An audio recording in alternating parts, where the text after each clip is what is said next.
कवितेचं शीर्षक आहे हसणारी दुकानवारी आणि गोड संसार। आलिया भोगासी असावे सादर। आजकालच्या महिला असं बोलतातच, आलिया भोगाशी असावे सादर, घरोघरी व्हावा नवऱ्याचा आदर। आलिया भोगाशी असावे सादर, घरोघरी व्हावा नवऱ्याचा आदर।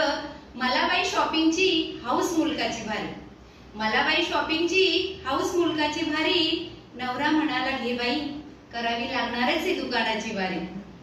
नवरा म्हणाला घे बाई, नाहीतरी करावी लागणारच आहे दुकानाची वारी। या दुकानवारीत किती नवरे रडले, या दुकानवारीत किती नवरे रडले, आणि छोट्या छोट्या गोष्टींवर वाद होतच राहिले।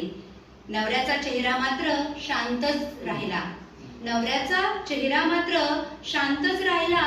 तरी हे बायकोच्या लक्षात येईना, तरी हे बायकोच्या लक्षात येईना। ती काय नवऱ्याला स्वस्त बसू द्यायना, स्वस्त बसू द्यायना। घरात आल्यावरही हे कुठे ते कुठे, घरात आल्यावरही हे कुठे ते कुठे सुरूच झालं। मी म्हणाले बाई मी खूपच दमले, मी म्हणाले बाई मी खूपच दमले। नवरा हळूच म्हणाला पिशव्या उचलून माझे हात दुखले, नवरा हळूच म्हणाला पिशव्या उचलून माझे हात दुखले। आणि या महाराणीचे तर नखरे जगाच्याच वेगळे, जगाच्याच वेगळे। दुसऱ्या दिवशीही तोच कार्यक्रम ठरला, दुसऱ्या दिवशीही तोच कार्यक्रम ठरला। सेल लागलाय म्हणत बायकोला उत्साहच भरला, सेल लागलाय म्हणत बायकोला उत्साह भरला।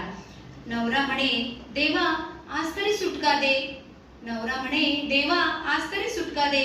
पण बायकोच्या हसण्यातच त्याचा पराभव ठरला, त्याचा पराभव ठरला।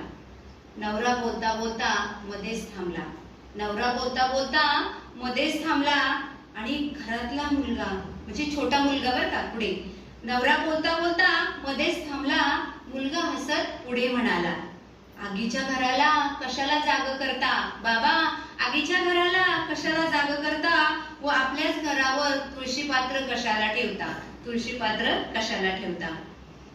आणि पुढे पुढे पुन्हा म्हणते बायकोच, पदरी पडलं आणि पवित्र झालं, पदरी पडलं आणि पवित्र झालं असं नेहमीच असतं तुझ्या मणी। सॉरी, नवरा म्हणत असतो पदरी पडलं आणि पवित्र झालं असं नेहमीच असतं तुझ्या मणी।